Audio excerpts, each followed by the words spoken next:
I'm Shane Nyland, and my co host is Blake Musser. And these stories you're about to hear are from Weapons Company, 2nd Battalion, 4th Marines, 1st Marine Division, about the events surrounding and directly from the mouths of the people who were in Ramadi 2004.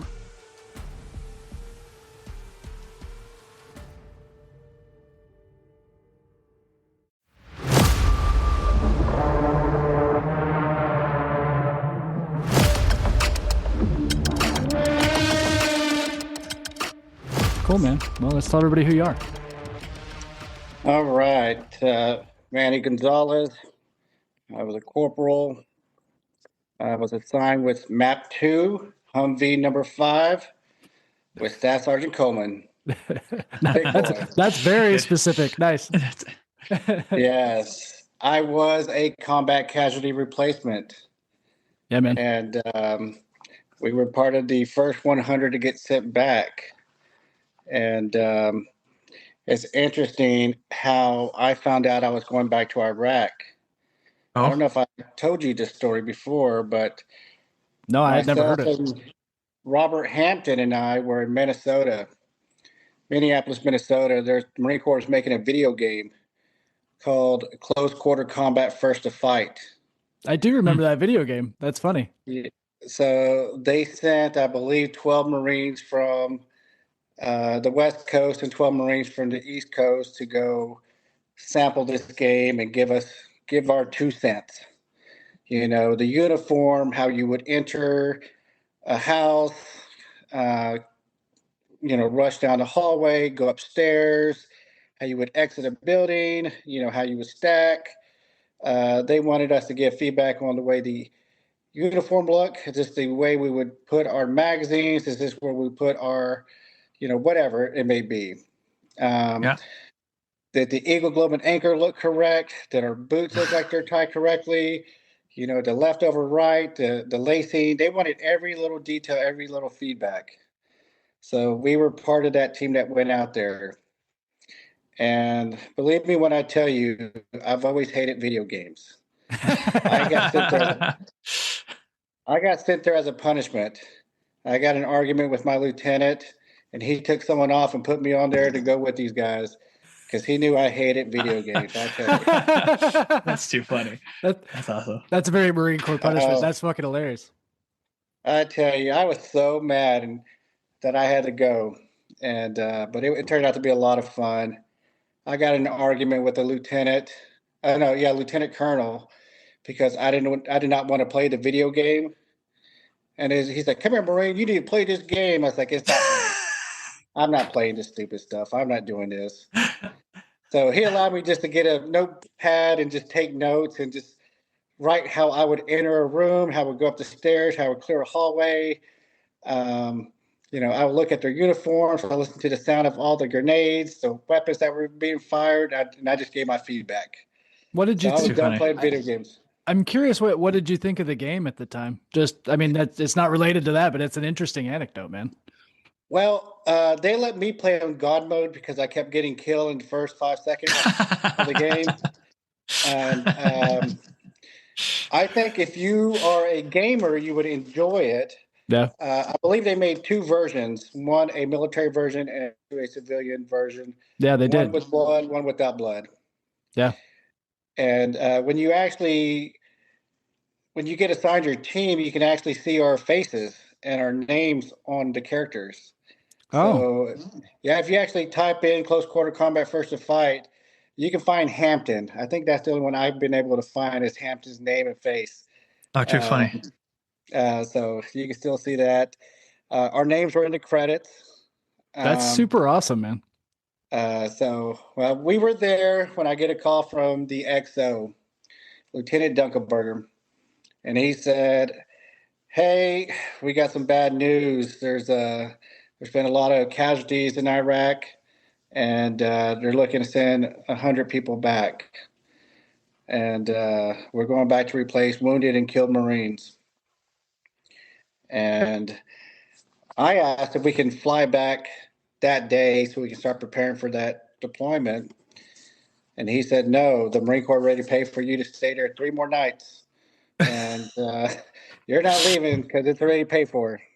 and your ticket's not going to get changed. So we had to stay there 3 more nights. Now, of course, now you're just going crazy, just thinking what's going to happen next. We returned from Minnesota. We attended several briefings about the deployment. The command wanted us to know that the Marines were needed all over Iraq, including Najaf, Baghdad, the Syrian border, and Ramadi. They also stated that they did not know where any of our teams would be deployed to. That decision would be made when we got to Kuwait. Huh. The one thing they knew was there's going to be a 4-man team, and your 4-man team would not be separated. Huh.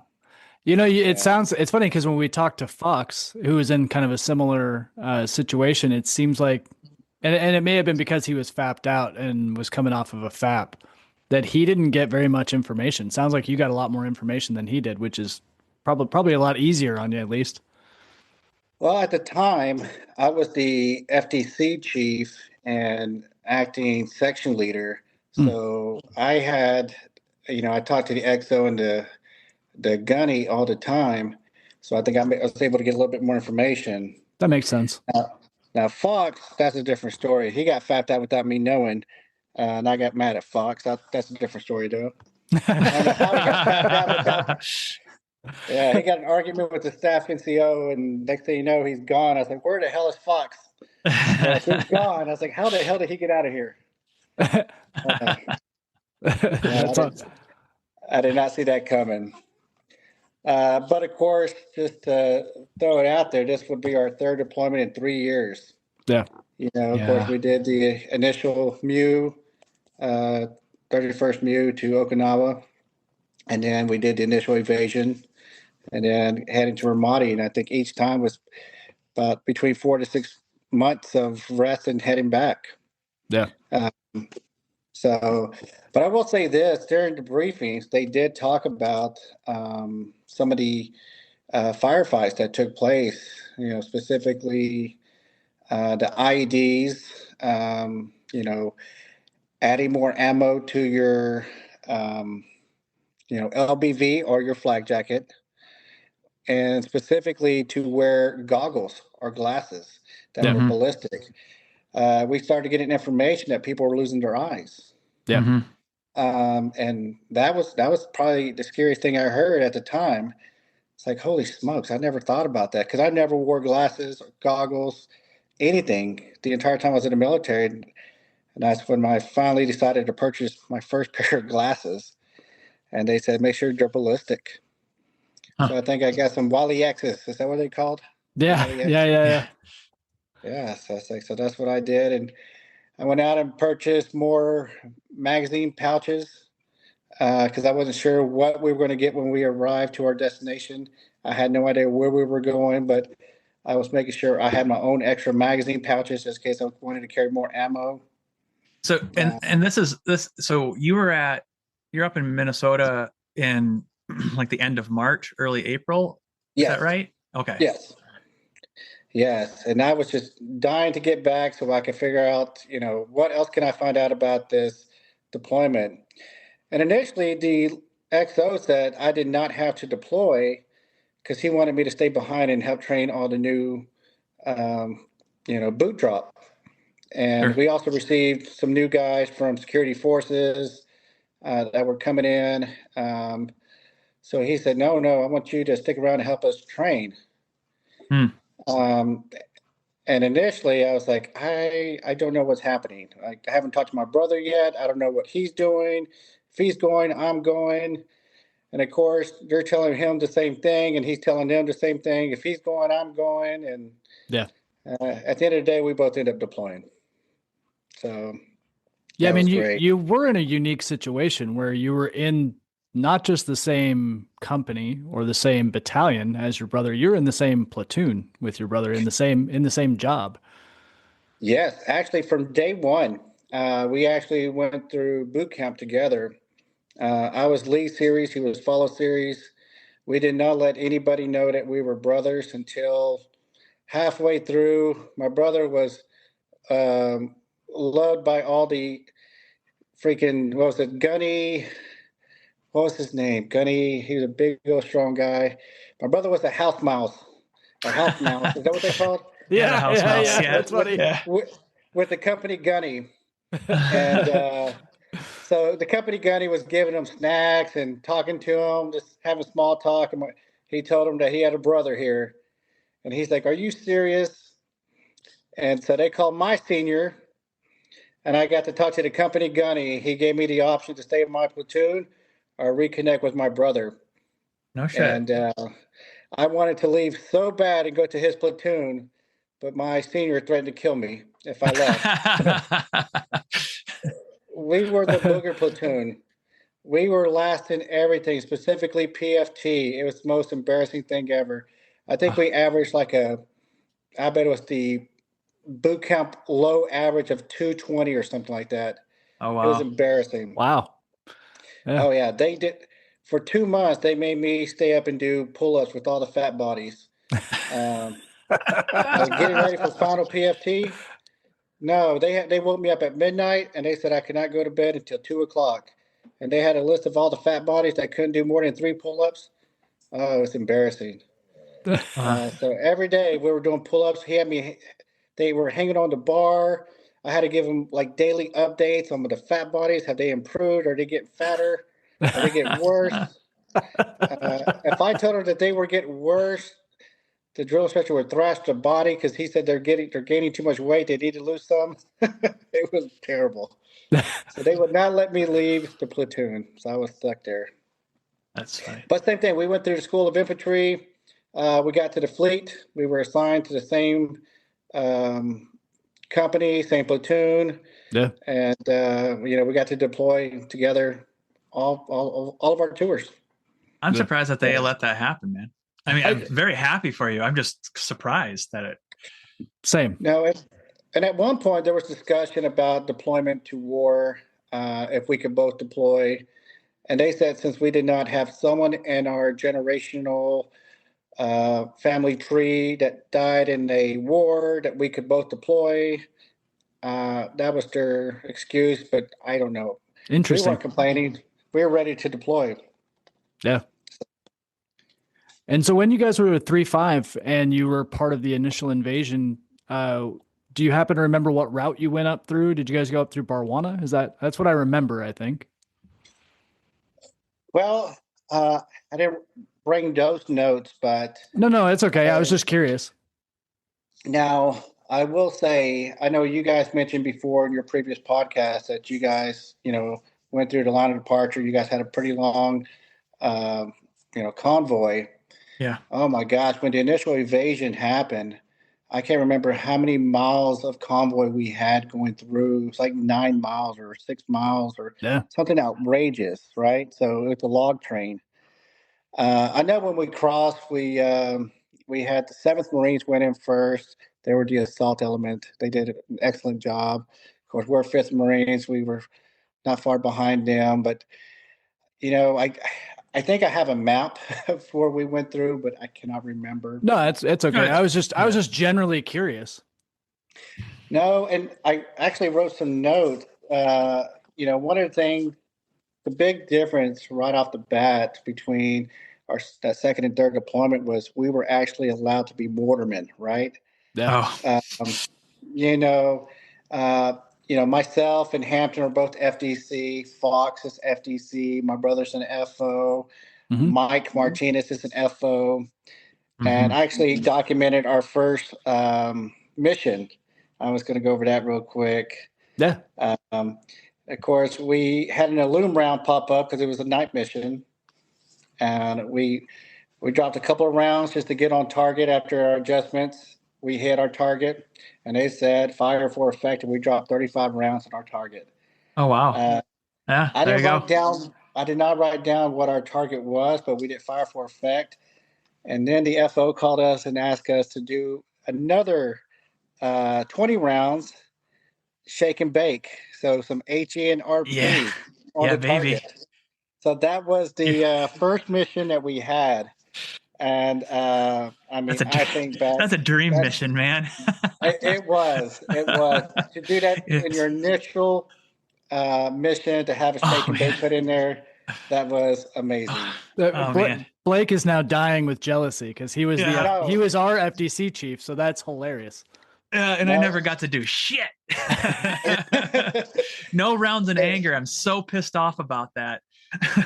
No, like even in my current journal on our deployment in Ramadi, I think I documented every single round that was fired by sledgehammer rainmaker, where they registered in a loom or they dropped in a loom round or they dropped something. I have it documented in my journal because, of course, I'm an FDC guy, so I like to know those things. What's our count? What's our target? What are we looking for? Why do we do it? What's our time to fly? That boring stuff. Oh, man. No, I loved it.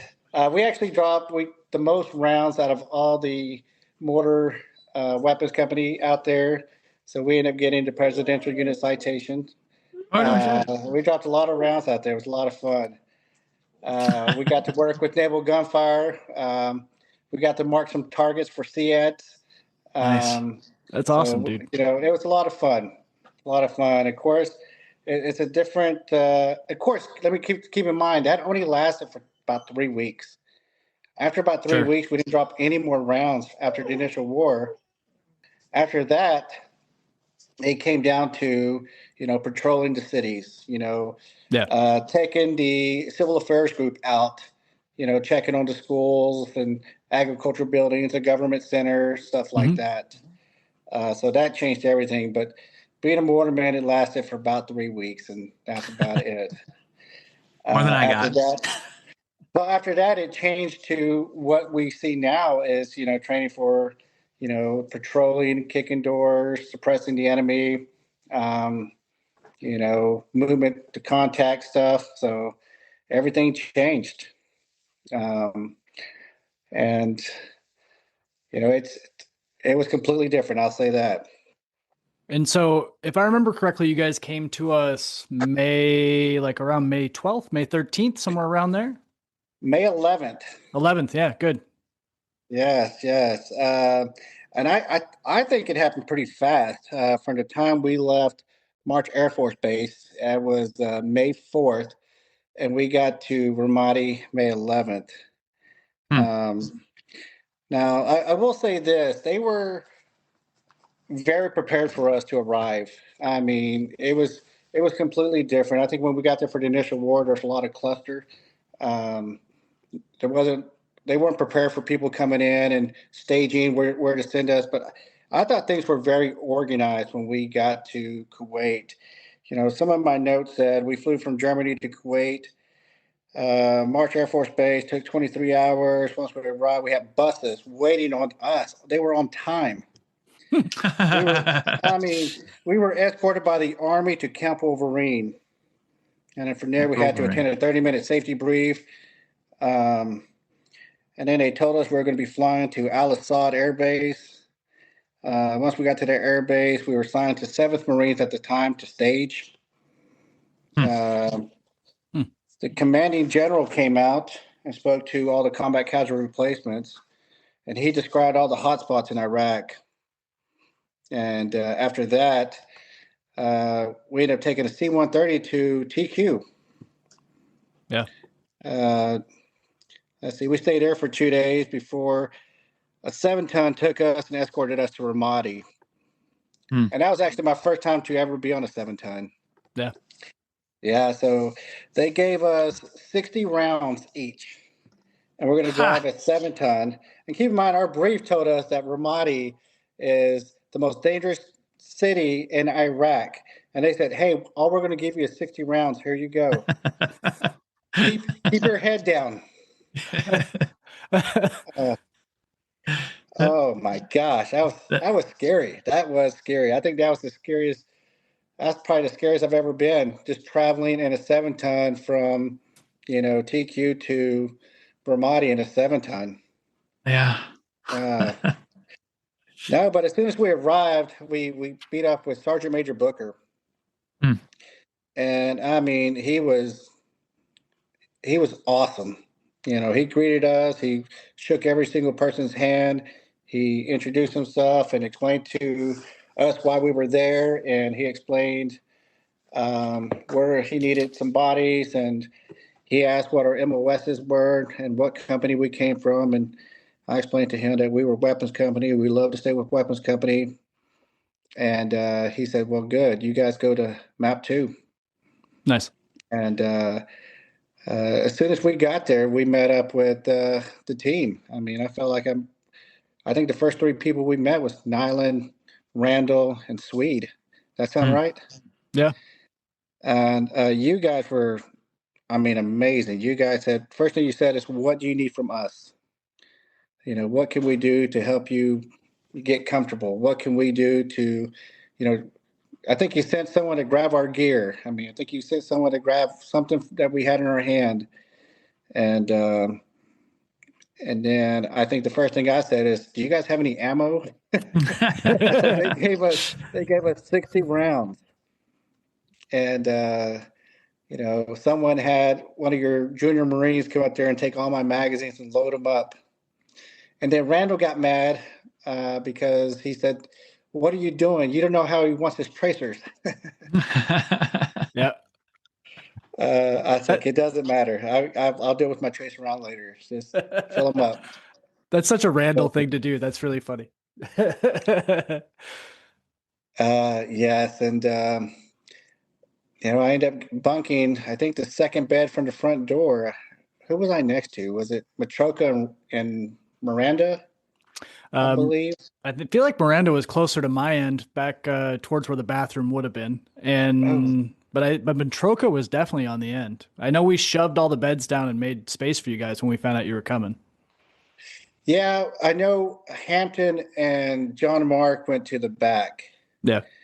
And I stayed in the front. I remember right next to me was Matroka. Yeah. I don't remember who was on the other side. Yeah. But no, so as soon as we got there, we checked on the 11th, and they told us we needed a couple of days to get used to the timing and, get used to the desert again, and then they'll let us back out when they think we're ready. I believe we were coming back from Chow or heading to Chow when Last Corporal Savage was heading out, and he says, "See you guys later, motherfuckers." He said something like that, and it wasn't long before an ID hit. Mm-hmm. I'm not sure it was an ID, an RPG, but we found out that the guy that just was talking to us, as a gunner, was just hit and was killed. We were like, "Wow, that happened fast." We just got here. And he seemed like a gun-ho kid. He seemed like he was just just built for this. He loved it. He was. Yeah, he was a good Marine. He was a good Marine. Yeah, and you could just tell. He was a terrible barracks Marine. He was an outstanding combat and field Marine. But he was a terrible barracks Marine, which is okay. That's absolutely true. Yeah. Oh man. No, but you can absolutely tell he loved this. He loved the just being where he's at, and this is what he signed up for. He had that attitude. But it wasn't long after that. It was May 20th that, of course, Brian Fox was with us, and we found out that Brian Fox was involved in hitting an ID, and shrapnel hit him. So we were only there 8 days before he got hit with this first ID. Now, speaking of IEDs, in the initial invasion, our last 30 days is where we started seeing these IEDs, but they were not made like they were made in Ramadi. Yep. They were made where they would get a carcass of a cow and shove it in their body. They would gut it out and put some mortar rounds in there. Or they would pile up some trash on the side of the road, and they would mix it up with that. And the wires were all above ground at the time. If not, they only dug it inches, not feet, inches. So those were the locations of IEDs back then, and a carcass or a pile of trash. Sure. That's what we were briefed on during that second tour. And It's funny because that's when Blake has lamented a couple of times about our terrible PowerPoint presentation that we got on IEDs before we deployed, it was probably 3 or 4 weeks before we deployed. It was put on by the battalion or the regimental gunner, not even the battalion gunner, the regimental gunner. And that he was telling us that they were in carcasses. They also showed us soda cans that were full of like Comp B with a blasting cap stuck in it and other random shit. And we were like, and and probably pictures you guys took. And that was what we were expecting. And that was not what we found. No, they were way more advanced in Ramadi. There, you could actually see wires hanging and dangling everywhere. It was over obvious that it was an IED. Or you see a cow. You could actually see where a cow was gutted out, and it did not look its normal self. So that was the information we were seeing and getting during the other deployment. Now this time around, of course, they have better technology. They were more prepared. They were timing the movement of the vehicles. Yeah. They had more than one person involved. Someone doing the lookout, someone counting, and someone calling. So it's a lot different. And a couple of the initial TTPs that we had they were also using like the invisible laser beams like you have for garage door openers. And where trucks would drive by and it would trip that laser beam and that would trigger the IED. We found a couple of those that didn't go off, but we found them when we were out searching. And the other one was, I'm trying to remember, they used like a modified pressure plate where it was basically like just two metal pieces that were underneath the asphalt. And when a tire would go over it, those two pieces would touch and trigger the IED. Yeah, absolutely more advanced. Yeah. Absolutely. One of the first things I remember is meeting Staff Sergeant Coleman and Lieutenant Stevens. And Staff Sergeant Coleman told me I would be in his vehicle. And he's like, "Hey, pimp, what do you know about Mark 19? I was like, "Not much. I don't think I've ever fired one." He goes, "Well, you got 24 hours to learn it." And he said, "Ritchie, was that his name, Ritchie?" Yeah, Matt Ritchie. Yeah, Tooth. And I tell you, he's the smartest guy I've ever seen work on a Mar 19. This guy, he explains so much to me in a short period of time. I felt like I learned that gun as well as you can possibly learn it. He was a great teacher. Nice. I was so impressed with him. You would think that he was the type of guy that was just like, "Yeah, I'll get there when I get there." No, you put him behind that gun, and he was just pure focus, and you could tell he loved that Mar 19. So I was very impressed with him. But I tell you, Staff Sergeant Coleman, that he made my deployment to Ramadi a blast. That guy right there was the biggest character of all. He loved to, focus on morale. He could tell when things were low, and he knew how to get everyone up and going. Because there's a lot of ups and downs, during these deployments. Yeah. And he can see that. He came in there with a lot of experience. He was a great man. He was one of our few leaders who had combat experience. It was him and Merarkey and Neil in our platoon also had combat experience, but there was not very many leaders that had combat experience, and Neil wasn't in a leadership position initially. But there was not very many people, and he brought a lot of that, as you said, a lot of that energy of taking care of people, which was good. Well, you guys also had two other guys from 3-5 that we knew really well. Lashard. And McCabe. Yep. So Lashard and I, once again, we started from boot camp. Nice. So I've been Lashard from day one, and Lashard and I have always been very competitive in fitness the entire time through the Marine Corps. We wanted to know who had the biggest biceps, who had the best PFT, how many pull-ups can you get? It was like that the entire time. That sounds like Lashard. Oh, he was super fit. Great guy, great leader. Love that guy. Do you still talk to him at all? It's been a while. Yeah. Actually, it might have been Brian Fox when he turned 40. I'm pretty sure we stopped by Lashard's house in San Diego. Nice. So that was Very probably cool. about 2 years ago. He's one of the few people I interacted with him almost every day when we were in Ramadi, and I have not talked to him since then at all, which is it's real weird when that was like almost every day. So. Oh yeah. So I know while we were there, I know I've heard this a few times that once you're assigned to your platoon, you kind of just stuck to your platoon. Yeah.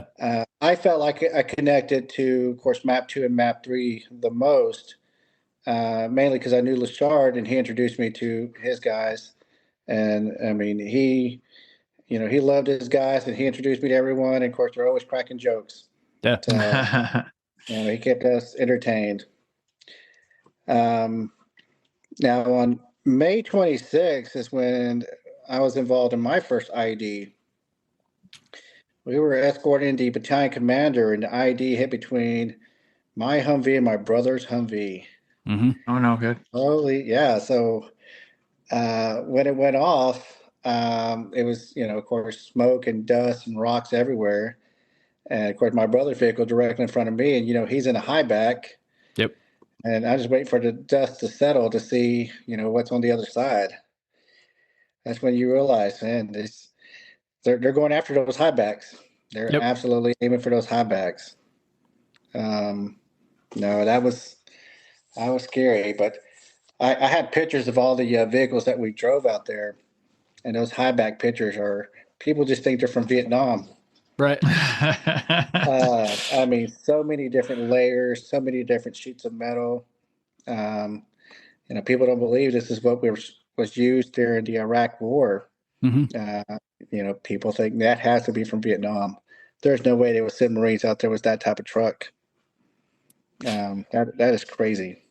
One of our first ones that Sledgehammer had was from one of the first variants that they had left in a cave in Europe, and they unmothballed it and sent a bunch of that stuff so they could resupply the caves with new gear.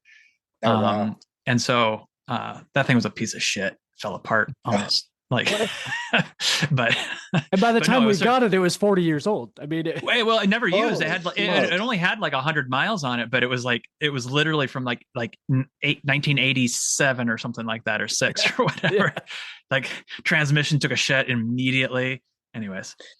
Oh no, I got so lucky to have the vehicle that I had. It was like a brand new Army vehicle with Ritchie and Coleman. I said, "How the heck did we get lucky and get this vehicle?" He goes, "Oh, I pick my own truck. I get to pick my own truck." I was like, "That's awesome. That's awesome. That's awesome." Did you get hurt on that blast? No. I think more than anything, I felt like my heart stopped because I couldn't see the high back. Sure. That explosion went off, and it's just like everything just like stopped for a second. Like, wow, where's that high back at? When the dust settled, I think it was just rocks and shrapnel just falling down, but I don't think anybody got hurt from that. As far as I know. Sure. None to my memory, but that day we got hit by so many IEDs, it's hard to keep them all straight. Oh no, I was looking through my notes today. Gosh, I bet I have 25 plus IEDs documented in my notes that were reported. It doesn't necessarily have to be us. It could have been, Rainmaker getting hit, Sledgehammer getting hit, or Echo Company getting hit. It's like it was just never ending. Yep. No, and I think I documented too all the mortar rounds that went over the hooch into our compound, and they were never ending as well. Right. Yeah, that is crazy. Especially on Fridays. Yeah, absolutely. Mm-hmm. Now, looking at my notes here, I'm trying to think who was with me at this time. This is where we went out to watch the guys walk on the levee, the engineers. Oh, yeah. Yeah. On May 29th. Yep. They sent 4 of us to the water tower. Do you remember this? Yes. So we did an overwatch from the water tower, and I'm pretty sure Machoka was with me.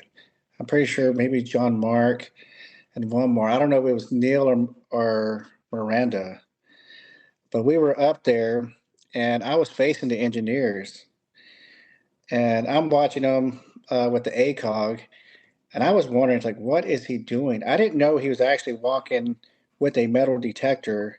Yep. And I was asking the guys behind me, I said, what exactly is he doing? They're like, he's looking for an IED. It's like, is he out of his fucking mind? And not long after that, the explosion happened. Mm-hmm. And I kid you not, one of the engineers blew up as high as I was on that tower. Yeah, I believe that. Yeah. And so we get called down to assist with the medevac. And, I remember going after one of the engineers, and you could just see, I mean, how bad he was, blown up, and he was still talking. Yep. He's still breathing, talking. You would think this guy was not going to survive this, and we got him loaded up, and I think someone said he lived. I don't know if that's true or not. Just recently got confirmation both of them lived. That is amazing. Yeah, that's a real credit to our corpsmen and our surgeons, because I would not have, by looking at their wounds, I would have never expected either of them to live, but both of them lived. One of them even started a family afterwards, all kinds of stuff. Yeah. Wow. I know at that moment, it's when I decided I wanted a groin protector. I was there when I saw the effect of how that groin protector saved him from losing his manhood. Yeah. I tell you, that was something else. And of course, from there, right after that, we did that medevac. We ended up moving to an overwatch. Remember that? Yes, up to the cemetery hill. Yes. And there was some delay on when we were going to return. And that's when that car bomb went off, that VBIED. Yeah, on the Echo Company high back. Yeah. Yeah, so when that happened, we got called down to assist with those medevacs as well. And I don't know if I ever told you this, but one of the guys that I was actually working on was Benjamin Gonzalez. He's actually a CCR Marine that also went back, and he died in that car bomb. Oh. And just recently, he shaved his head because he had really thick hair. He was one of those Marines that, I'm getting out. I'm not cutting my hair. I don't care what they say. He looked like a civilian. You never would have recognized him as a Marine. But when he went to Ramadi, I guess at some point he decided to shave his head, so you never would recognize him. So when I was working on him, I was rolling him over to see what else he had on the other side, and I saw his tattoo.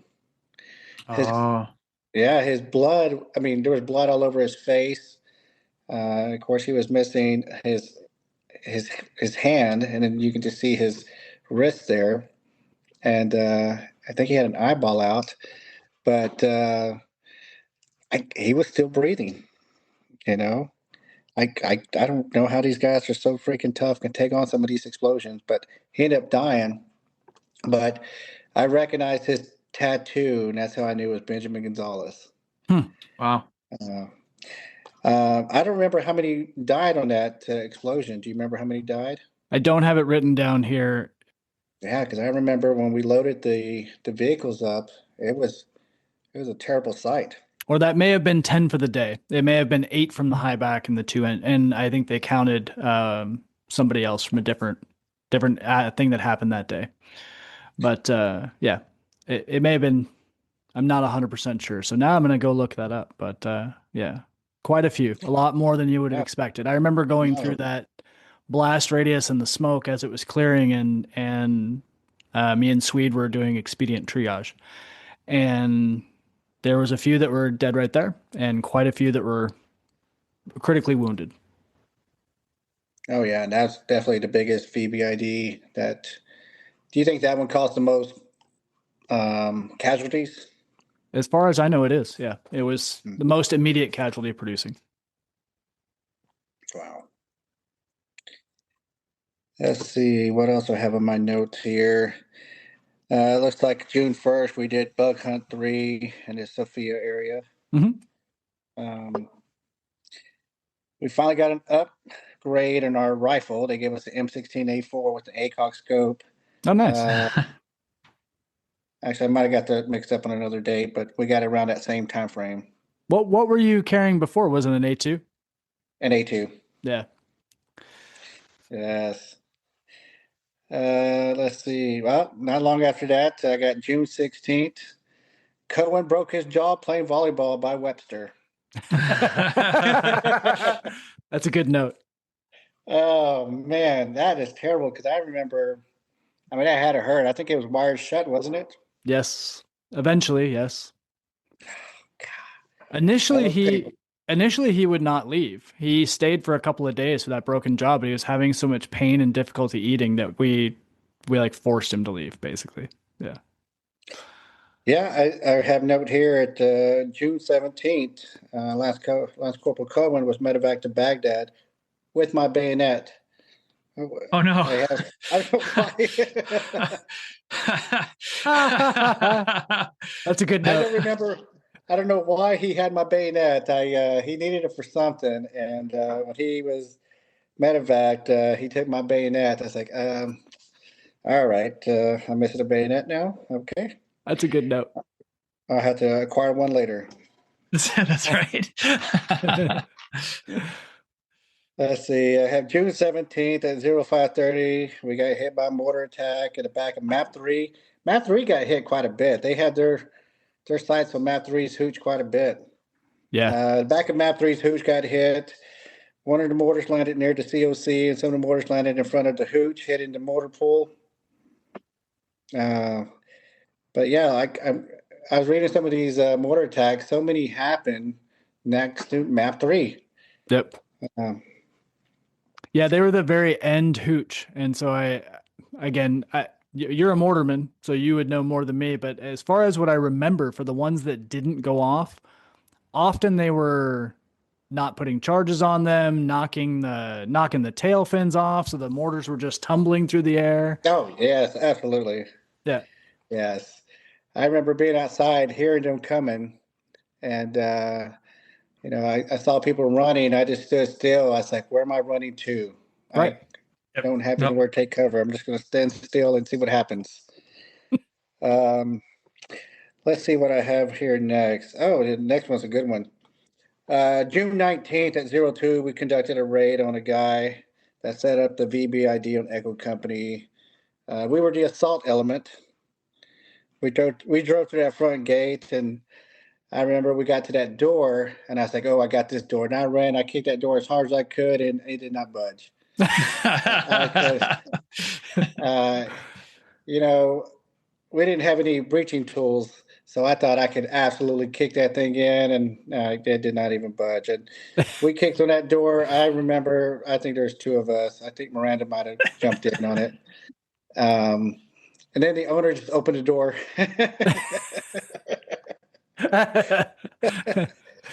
But no, it was a good raid. I noted here that we located boxes of cell phones, money, wires, and maps of Ramadi. Um, but no, I thought that was a funny one where initially we couldn't get the gate open, so we ran it with the truck. We get to the door, we couldn't kick it down, and we had to kick on it with multiple guys. And finally, the owner came out and opened the door. It's like, "Can we help you?" I think anybody that had to do a kick element has been humbled by one of those doors. Those things for were. sure. Yeah. And I thought I've been to mount school. I know how to break this lock. No, it was nothing like that. I could not open that door. It didn't budge. It didn't even nothing. Well, it's funny you say it was you and Miranda, because like you're a very muscular human. Even at the time, you were extremely well built, and so is Miranda. So like, if the two of you can't do it, I don't really know who else could have. Oh, we tried everything, and Yeah. I tell you, I think by the time that guy opened the door, I was probably out of breath. I was trying so hard, and I tell you, we couldn't get in. They opened the door. But we thought the night was over with, and it wasn't. We got assigned to do that OP in Rock, Michigan. I know Jordan talked about this a little while early on when you guys did his, and that was a fun one. There was, I don't remember if it was 4 of us or 5 of us, and I don't remember the individuals that went on it, but I know myself and Joe Mark was there. If Jordan said he was there, then he was there. I don't remember who was all there. But we were able to sneak into that house without the family hearing us or seeing us. Yeah. And we got to that roof. I don't remember how long we stayed up there. I don't know if it was 2 hours, 90 minutes, 3 hours, but we stayed down there. And of course, LT tells us to come back down. Now, coming down, my story's going to be a little bit different than Jordan's. I was the last man out, and I was hiding in the stairs. And as Joe Mark goes right through me, I hear some noise, and there's some movement coming into the kitchen area. And there's a little girl. She kind of froze. She didn't make a sound. And then the man of the house comes in, and he starts walking towards John Mark, and he doesn't see me. I'm still in the shadow of the stairs. He doesn't see me. John Mark looks back, and I actually have to butt stalk the guy across his neck or head. I'm not really sure. He falls to the ground. We leave. We exit. We bound back. No shots were fired. That's good. That was a lot of fun because getting there and getting out and getting back without making any noise or firing one single round. I mean, that was a crazy little thing there too. But that was, that guy was a lot bigger than me too. Yeah, they were heavy set guys. There were some, yeah, for sure. They were only built 2 ways. They were tiny people or huge. Yeah. Oh yeah. Let's see. What do I have here? Oh, of course, yeah. June 22nd when the snipers were Echo Company snipers. Let's see. 4 snipers attached to Echo Company were killed. Yeah.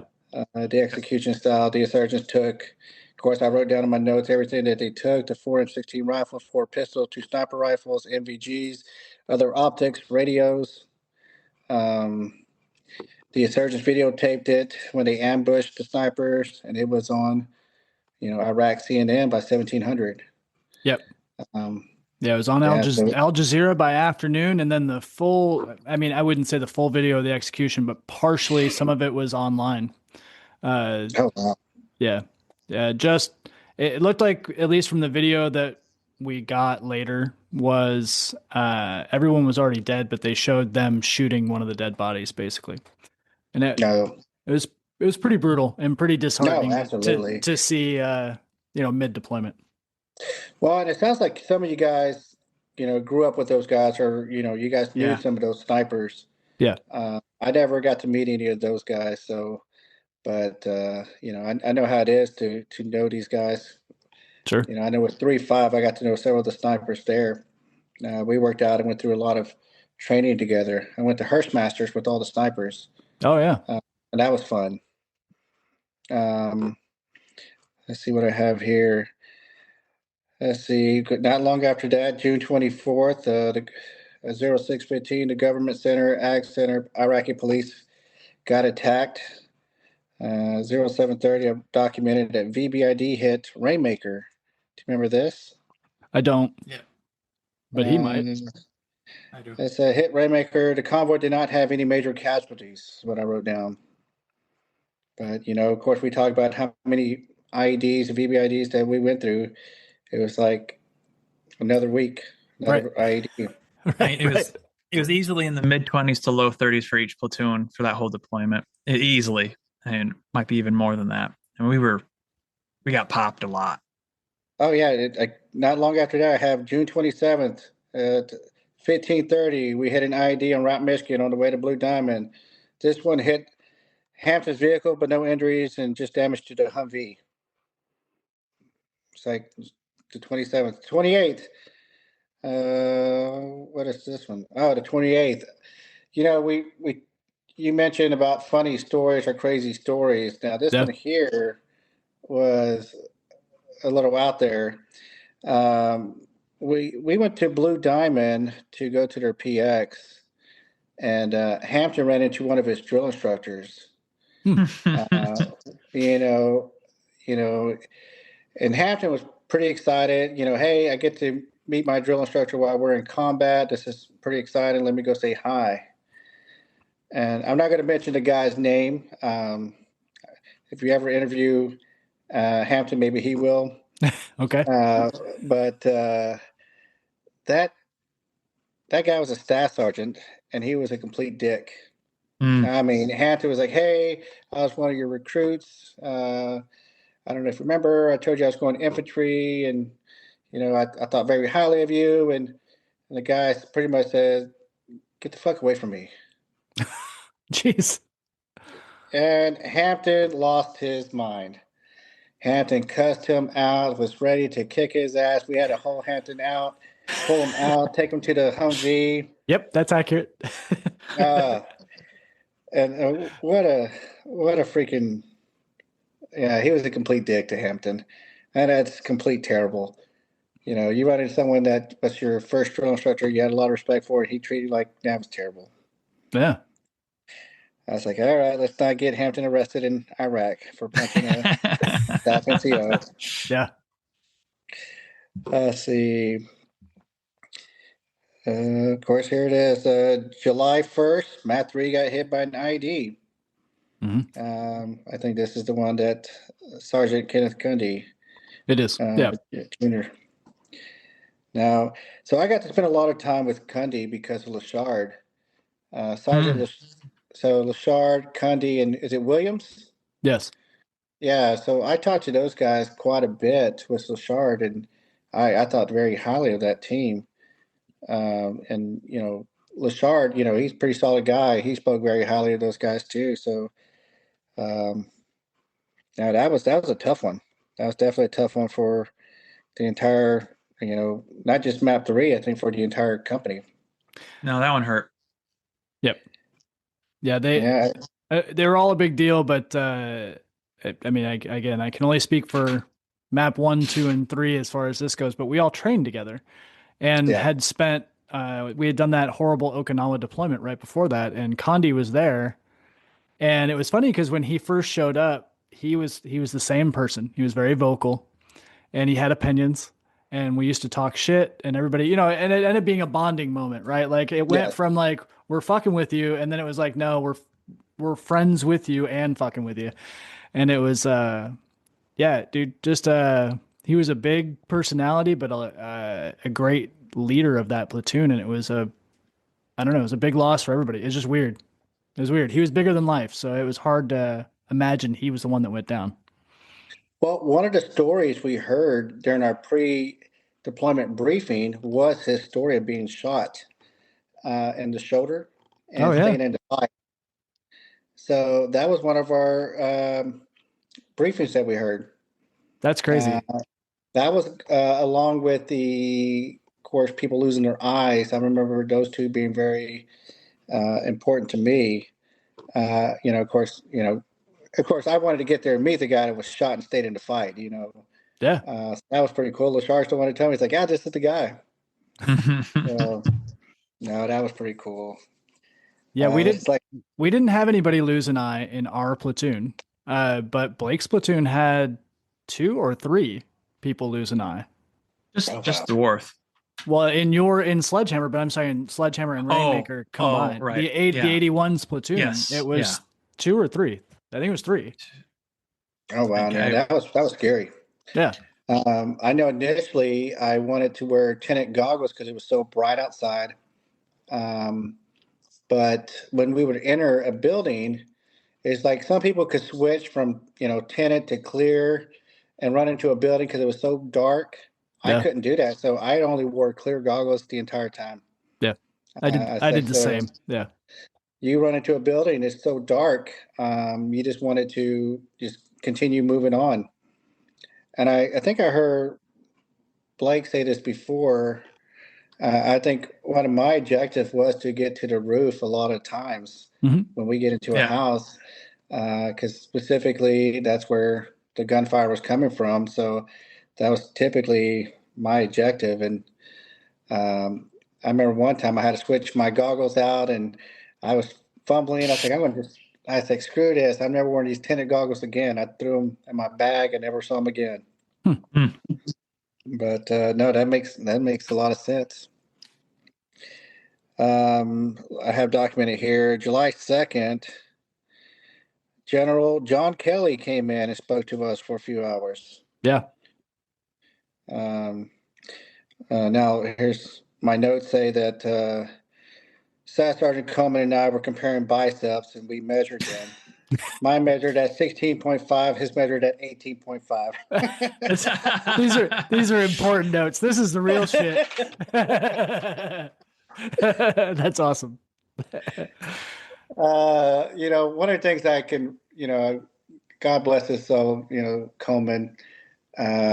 What made my time worthwhile there was him. We grappled probably every week. We measured our biceps every week, and we would have bench press competitions every week. Yeah.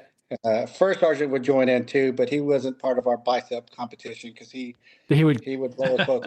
I was gonna say, because I think we measured his was like 22 or 20 something, his some ridiculous number. Yeah, he was in the 20s. Yeah. No, that's what I have documented, that Coleman and I were measuring our biceps. Let's see, I have July 4th. We did a raid with ODA. Yep. I have documented that they shot down the door with a shotgun and shot two guys. One guy was shot in the stomach, one guy was shot in the thigh.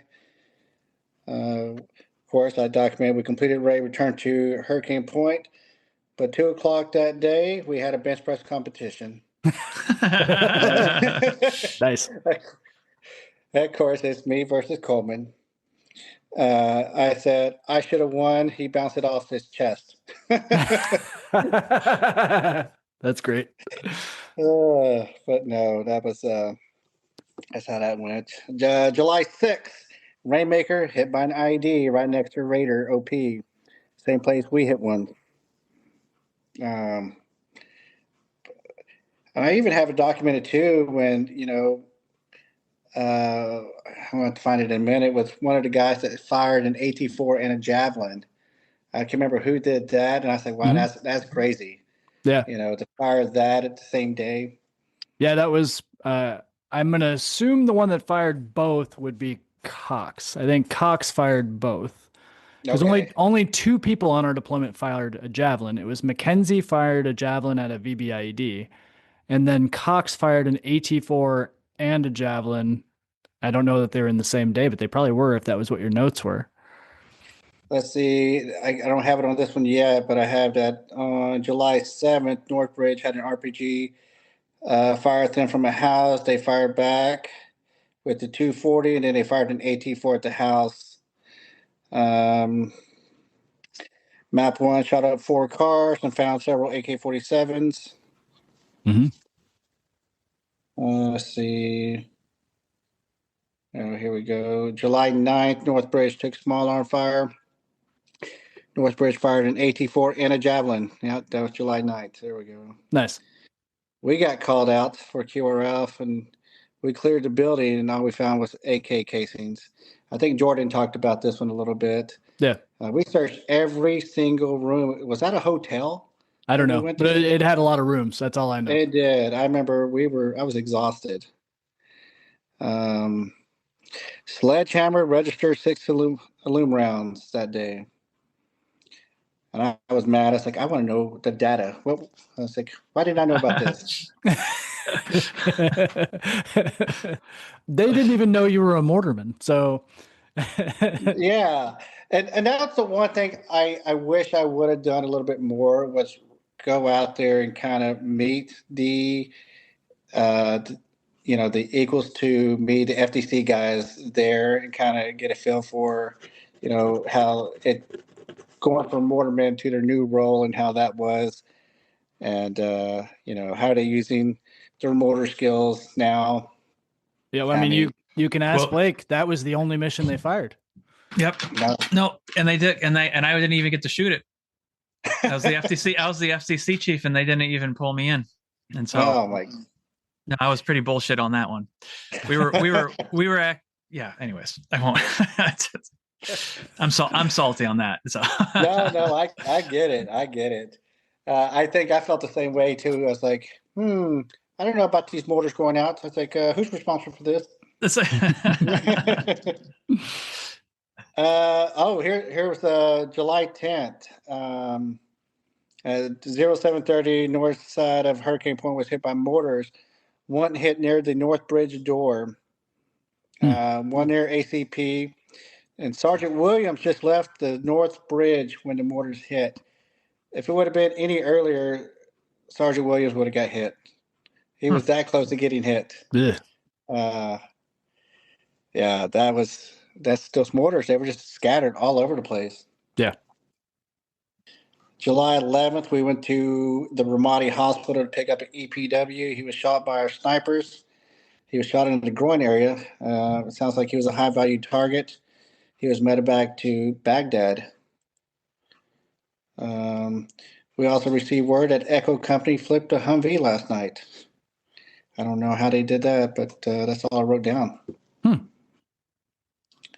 Let's see. Of course, another car bomb here. July 12th. Joker got hit by VBIED. It was reported that there was one casualty. The surgeons had another VBIED in combat outpost. Joker fired a small and an AT-4 and missed both times. Finally, Map 3 shot it with a javelin. Yep, that's the one Mackenzie shot with the javelin. Okay. Yeah, so that was July 12th. Wow. Now here's July 14th, where everyone got sent out. Yep. So this is where I think we missed out, but everyone else went out. It says 1400. The Agriculture Center and a couple of OPs on Michigan took small arm fire. Map 1, Map 3, Sledgehammer, and the Army QRF responded. We were left behind with nothing but highbacks, but we geared up ready to go. Oliver North was with Sledgehammer. A weapons cache was just found with RPGs, RPKs, AKs, 9mm machine guns, shotguns, a 30-30 rifle, several swords, and material to make IEDs. Was that Rainmaker that did, or Sledgehammer that found all that? We were That big weapons cache? No, we weren't. That we were on a cordon on that one. When there was actually in that if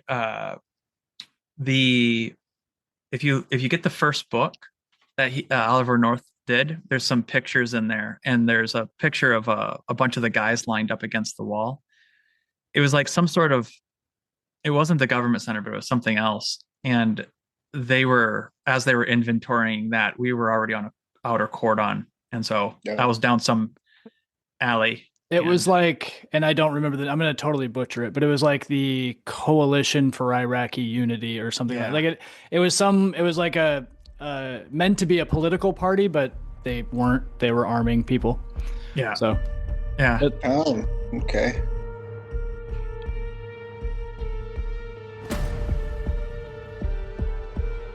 If you like what you've heard, this is a multi-part episode. Make sure you listen to the rest of the story.